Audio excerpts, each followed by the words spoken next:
Good morning, everyone. This is Jeff from the Cyber Pro podcast. I am here today with Carlos, who's going to talk a little bit about the digital automation and the mobile office and how it's connected, and probably a little bit about cybersecurity related to all that. So let's jump in. Carlos, good morning. Can you please tell us a little bit about who you are and what you do? Yeah, my name is Carlos Banuelos. I actually started a company last year amongst the little thing called COVID, called Mobile Office Strategist, because it seems like everybody was running home and finding that desk and that laptop that they hadn't used in a couple of years. But at the same time, they forgot about the pocket computer, aka smartphone. So I help businesses run their business off their smartphones. Awesome. Share with us, and you mentioned COVID, it's hard not to these days, the most fascinating aspect about being a mobile professional, cyber related, during these crazy times when, as you well put it, a large percentage of the population is making that jump from the laptop to the mobile device. What does that look like? What's interesting? What's fascinating? I know most people are expecting the typical, hey, I'm no longer working in an office, a cubicle, aka office of any sort in a building. But the craziest thing that I've dealt with during COVID was an ambulatory company that needed a way and a new way to be able to tag bodies. Everybody is used to the old toe tag, and we needed to make that digital. So we helped them set up an inventory control system using QR codes to be able to do that all on a mobile device. So now all the guys in the field running around picking up toe tag bodies, if you will, do that all from their mobile device to keep track of all the inventory floating around. And it sounds like craziness, but it is just another inventoryable item. Yeah, it really is. And with that, I'm going to dive into the next question, which is cybersecurity. And your response there was a perfect lead-in, right? Because now all of a sudden inventory control is everything. And in that particular instance, you're talking about very sensitive information. You're talking about personal information. I mean, obviously that's as personal as it gets.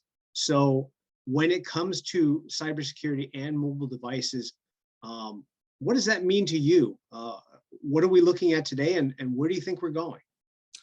Well, being that I came from an IT consulting world where I had to worry about SOC 2 HIPAA certifications, one of the biggest things that people tend to forget is that all that same information now is flowing through your phone or your tablet. The biggest issue there is most people don't have any sort of protection besides what's offered maybe for free from the carriers. So we've had to kind of help people kind of navigate that new arena, because honestly, the hackers out there realize this and use the text messages, the fake emails, all those things just to get a foothold on your phone. And then when you connect to your server or to your cloud system, they've got full access to all your information, which is pretty scary considering our phones are connected to everything in our office environment now, including sensitive information. Especially sensitive information. And that floats into question number 4. How do we create the digital automation to be able to use our phone not only as a mobile device, but to use it securely? That is the biggest issue that I think a lot of people are struggling with.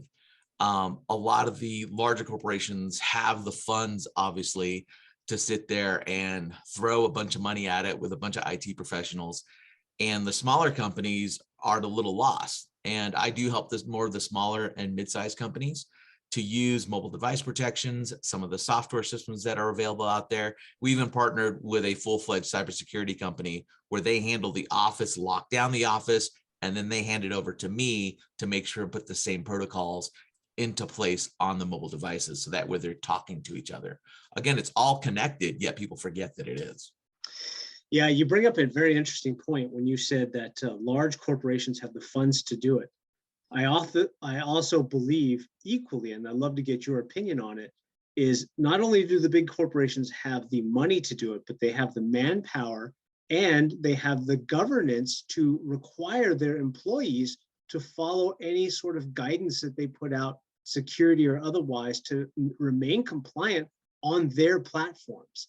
But then when you go downstream and you migrate that to your SMBs, your small to medium-sized businesses, your independent professionals, especially if they happen to be doctors, lawyers, and other professionals that handle PII, what does that scene look like to you? Because there isn't Big Brother on the back, tapping them on the back saying, you have to comply. So what does that look like? And how do we start to even have that conversation?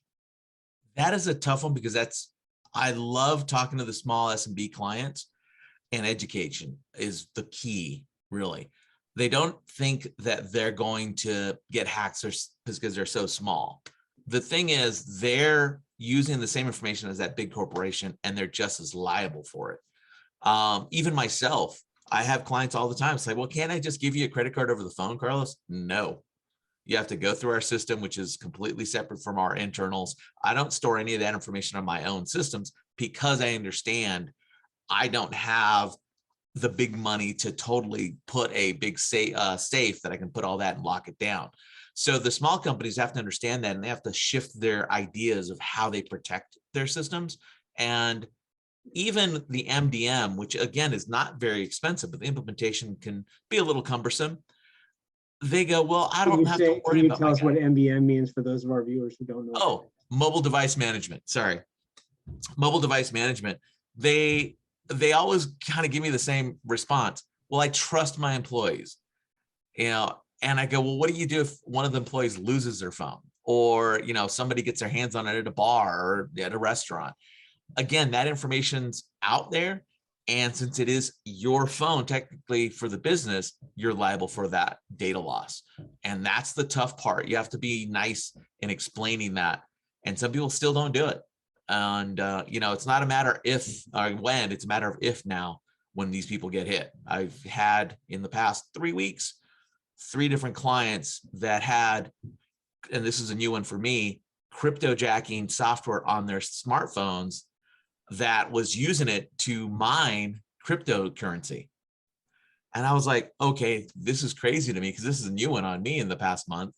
I've seen it on computers, but I'd never seen it on a smartphone. So that's, again, it's migrating all towards the mobile platforms because they're easy targets.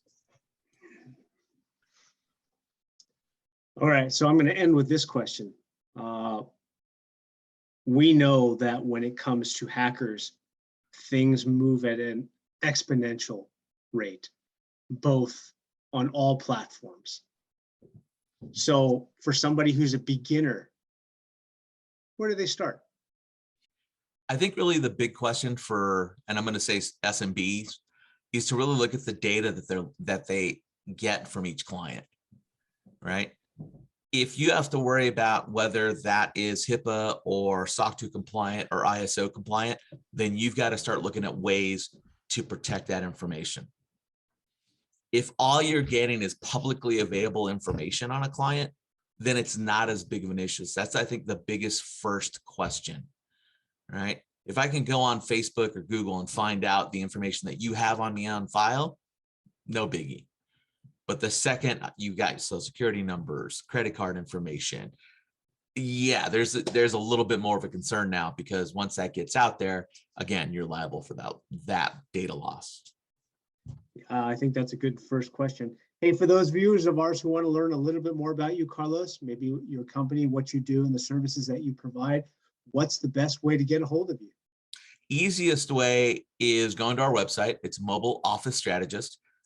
Same name, you can find us on LinkedIn, but through our website, you can kind of get an idea of the basics that what we cover. And it does explain mobile device management, but also a lot of the other things that we do, including the fact that we're one of the only consulting companies in the US that's authorized as a Verizon, AT&T, and T-Mobile carrier supplier, which really helps when I'm helping these companies, because then I can also use the carriers' security systems on top of what we do.